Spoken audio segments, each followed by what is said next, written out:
Okay, this is a reading of a short story that I wrote when I was a wee lad. I believe I was about maybe 7 or 8 when I wrote this. This was back in, like the mid-90s. If any of you fuckers can even remember that time. And it's called Gunshot. And, I don't know, it's pretty gritty. It's some pretty dark, subversive material here. One rainy and... it's gonna be good when the 4th word into it is already misspelled. One rainy and foggy day, I was waiting for a taxi to go to a apartment where some crook was hanging out by the... By the way, I'm a detective. Yes. My only excuse is I was a child, but even then, I think at 7 or 8, I should have known how to spell detective properly. Anyways, moving on. Finally, the taxi arrived. I'm sorry. What took you so long? I asked, but instead of answering, he just stepped on the gas pedal. When I got there, the driver muttered into a walkie-talkie. He said, "Okay, Gunshot Pete is here." Sure, whatever. As I entered the apartment, I heard a small mouse run around on the floor, I'm sorry. But then I realized that it was a man standing behind me with a shotgun to my back. I mean, the two sound quite similar, a man wielding a heavy, firearm and a small rodent running around on a floor. They sound identical, don't they? I think they do. I took a large jump and pulled out my handgun and landed on my feet. The man started shooting his shotgun at me, but didn't hit me. I hid behind a large couch and started firing my handgun at him. Finally, Pete ran out of ammo. I pointed my gun at him and said, "Put your hands up." But just then, these men smashed through the window and started firing machine guns. One of them hit Pete and knocked off one of his fingers. "Ah!" Pete screamed. I pulled out my gun and fired 6 bullets and shot all of the machine guns and shot a big safe that was hanging over all of the machine gunners and it fell on all their legs. What is this, Looney Tunes? And that was that. That's just how it ends. To be contued. To be contued. Indeed. Some Wile E. Coyote shit at the end there. Okay, well on to chapter 2. If you think you can still handle this incredibly gruesome tale, as it were. Part 2, entitled The Message. That's the name of this, I already see something. It's tickling my funny bone. Off to a good start. After I had fought all the crooks and brought them to jail, I went home to have a nice cup of coffee. Coffee? Yeah, sure. But when I got home, I came home to a big surprise. All of my stuff had been stolen. They didn't leave a thing behind except for a letter. I picked up the letter and looked at it, but it didn't make any sense. On the letter, the crook had written only 4 words and symbols, and it looked like this, and this is then followed by, let's take a count here, 1, 2, 3, 4, 5, 6, 7, 8, 9, 10, 26 windings. 26 of those windings symbols. Yeah. It made absolutely no sense to me. So I went to Mary. She was my sidekick, and I guess she was perfect on solving mysteries and solving riddles. "These notes make no sense," said Mary. "Are you sure you can't understand them? Maybe you could decode them." "Well, I'll try. Come back in an hour." I have no idea who is saying what here, hence why I didn't even bother to throw my voice or anything for Mary, because it's just, there's no indication. So I left. When I came back in 1 hour, she said that she had figured the code out. She said, "The codes say Bell Tower, 107, Backery, and Steel." It makes no sense to me. Wait a minute. I think I understand the next place they're going to rob. The Bell Tower, I said. "But why would anyone want to rob the New York Bell Tower?" she asked. "'Cause they run tours through the Bell Tower and make thousands of dollars. Well, I better be on my way to the Bell Tower. But before I had a chance to leave, I heard someone say, 'Now that you have figured out the note, I must kill you.'"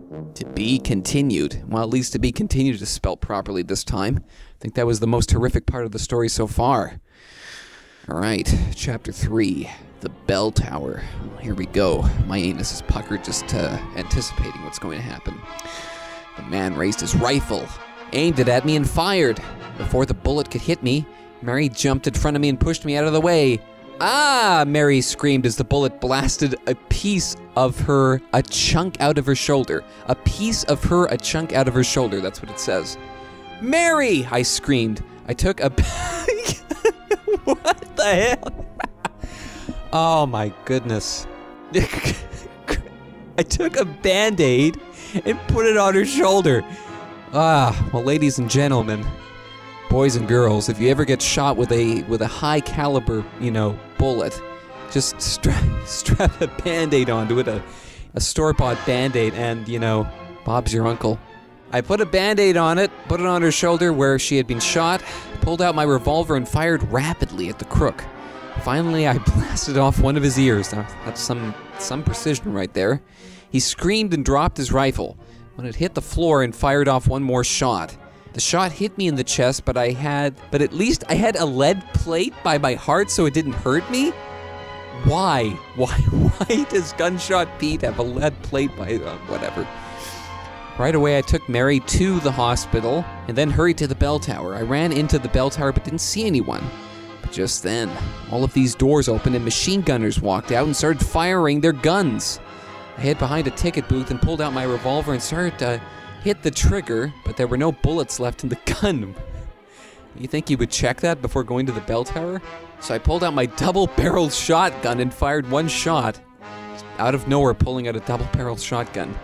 The bullets knocked out the machine guns from the crook's hands, but just then a man jumped in front of me and punched me so hard that I blacked out. When I woke up, I saw my hands tied to the wall and a big laser gun in front of me. So oh God. So I see you have woken up, detective. My name is the Tricker.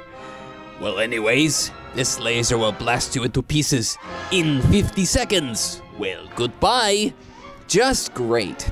Well, I'm gonna be toasted in 50 seconds. Well, actually 20 seconds.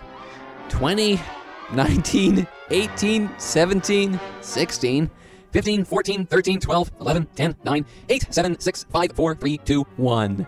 No! To be continued. All these plot twists and revelations. Don't even know if I can keep up with all of them. The shooting. That's the next chapter. Before the laser could hit me, a strange man jumped in front of me. Ah! The man screamed as the laser bursted into his back.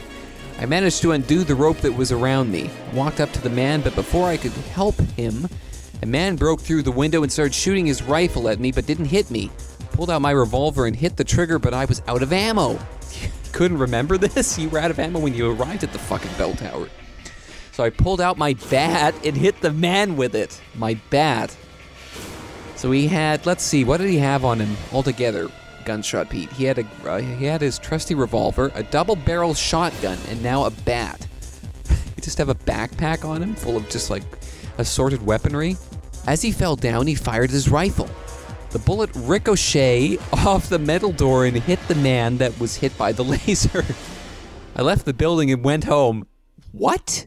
I left the building and went home? So let me get this straight. Some other unnamed person just jumps in, takes a laser for him, presumably gets mortally wounded, then gets shot by a high-powered rifle, and Gunshot Pete just abandons him. He just leaves him behind. He fucks right off and goes home. Okay, sure. Whatever, sure. When I got home, I found something. It was a letter, and it said, "Dear Gunshot, I was the one who saved you from the laser. My name is John Pate." Oh, the originality with these names. I have a warning for you. In your room, there is a killer hiding under your couch. Get him before it's too late. So he just, what, has this killer just been hiding under his couch for like days or something? How would this other man have known about it otherwise? Very odd. Goodbye. I crept into my room, pulled out my handgun, as it's still out of ammo, and shot rapidly at the couch. I guess not, but it was too late. The crook was behind me. He pulled out his gun and shot me. To be continued. Oh my God. Unbelievable. The next chapter, which is simply entitled The Ending, and it's very short, so guess we'll see what happens here. I managed to crawl to my desk and put some gauze on my gash. My gash? Who gets a gash from being shot by, a friggin' gun? After that, I got up and shot the crook. Wait a minute, hold on a second. So he gets shot. He takes the time to go find some gauze to put on his gash, which he somehow got from a gunshot wound, and then he gets back up and shoots the crook who courteously has presumably just been standing there waiting for Gunshot Pete to attend to his wound. And then it just cuts to, the next day I got another letter. It said, "Dear Gunshot, I hope you are I hope you are all right. You're almost finished. Your task now, all you have to do is arrest Mork." Mork? He is a killer that wants to kill you. Goodbye. After that, I left for Mork, but before I could leave a man, then there's a bunch of ellipses, and it says to find out the rest of the book, order Gunshot 2 coming in February. Considering that this was written in 1996, I wouldn't hold my breath for that. Other books, Star Trek, The Final Frontier. Definitely not breaking any copyrights with that one. Coming out January 15th. And Painting Book, coming out anytime. Such specificity. Well, anyways, that's it. That's Gunshot for you. I don't really know what to say. It was certainly an experience, and I think I'm having a stroke, so I will bid you adieu. Adieu. I guess that's what really good pieces of fiction will do to you. They'll cause parts of your brain to just implode on you. So, that's that. Goodbye.